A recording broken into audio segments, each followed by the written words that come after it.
मंजिल उन्हें ही मिलती है जो अपने सपनों के लिए दिल और जान लगाकर मेहनत करते हैं।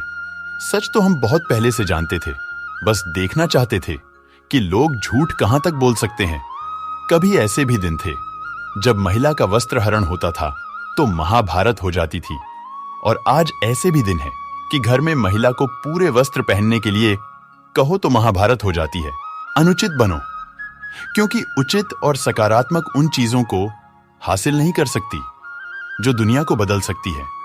जीने का सच्चा मजा तो सीधे लोग ही लेते हैं, वरना चालाकियां चलने वालों को तो बोलने से पहले भी प्लान बनाने पड़ते हैं। इंसान सब कुछ भूल सकता है, पर उस समय को नहीं भूल सकता जब उसे अपनों की सबसे ज्यादा जरूरत थी, और वो भी उसके साथ नहीं थे। दया और प्रेम भरे शब्द छोटे हो सकते हैं, लेकिन वास्तव में उनकी गूंज अनंत होती है। मंदिर में भगवान के दर पर अगर जाओ तो भगवान से सिर्फ इतना मांगो, हे भगवान, मुझे तकलीफ बिना की मौत देना, किसी का सहारा ना लेना पड़े ऐसी जिंदगी देना, और जब मौत करीब हो तो तुम मेरे पास रहना और दर्शन देना। हम अतीत के हमेशा वर्तमान में जीते हैं, उनके बारे में खेद नहीं करना चाहिए, और न ही हमें भविष्य के बारे में चिंतित होना चाहिए। कुछ मजबूत रिश्ते बड़ी खामोशी से बिखर जाते हैं। अच्छा दिखना आसान है, लेकिन अच्छा बनना बहुत कठिन है। पन्ना बदल पाना मुश्किल हो जाता है। अगर पता होता कि अगले पन्ने में वो नहीं है जो हम पढ़ना चाहते हैं, पर इसका मतलब ये नहीं है कि हम कहानी पढ़ना छोड़ देंगे। सबसे अच्छा अनुवादक वो है जो किसी की चुप्पी का अनुवाद कर सके। जो छीन कर खाता है उसकी कभी भूख नहीं मरती, और जो सबके साथ बैठकर खाता है वो कभी भूखा नहीं रहता। जब तक हम चुप थे, सब कुछ बर्दाश्त कर लेते थे, तब तक दुनिया के लिए हम अच्छे थे। जरूरी नहीं कि जो शायरी करता हो उसे ही इश्क हो।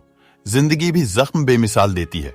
दुनिया का उसूल है, जब तक काम है तब तक तेरा नाम है, वरना दूर से सलाम है। उसी तरह हमारे छोटे छोटे प्रयास निश्चित रूप से जीवन में बड़े बदलाव लाने में सक्षम है। छोटे छोटे प्रयास लगातार करते रहना चाहिए। बिन मांगे जिसको सब कुछ मिल जाए, वो क्या जाने कदर किसे कहते हैं। नाक रगड़कर मानती है जो रोज रब से उनको पूछो सब्र किसको कहते हैं। कितनी अजीब बात है ना, अच्छाई किसी को नहीं चाहिए और बुराई के पीछे सब भाग भाग कर जाते हैं। दारू बेचने वाला कहीं नहीं जाता, लोग उसके पास जाते हैं, और जबकि दूध बेचने वाले को गली गली घूमकर दूध बेचना पड़ता है। अपने हालातों को भगवान के हाथ में छोड़ दो, क्योंकि जितना आप सारी उम्र में नहीं कर सकते, वो उतना एक पल में कर सकता है। एक बेटे ने अपने पिता को घड़ी गिफ्ट में दी। पिताजी ने उससे कहा कि बेटा तूने घड़ी तो दे दी है, लेकिन कभी अपना समय भी दे देना। दूसरों के बारे में उतना ही बोलो जितना खुद के बारे में सुन सको।